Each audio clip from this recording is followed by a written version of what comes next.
இன்றைய தியான வார்த்தை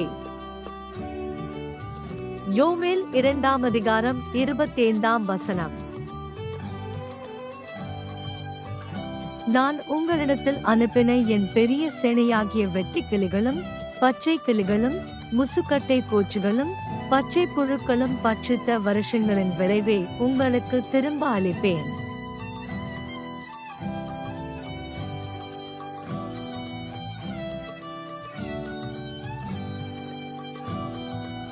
Joel chapter 2, verse 25.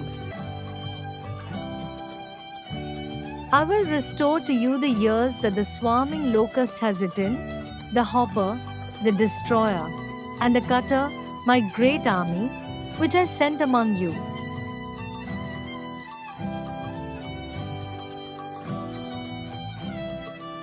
இயேசு கிறிஸ்து உங்கள் அனைவரோடும் கூட இன்றும் என்றும் இருப்பாராக. ஆமென்.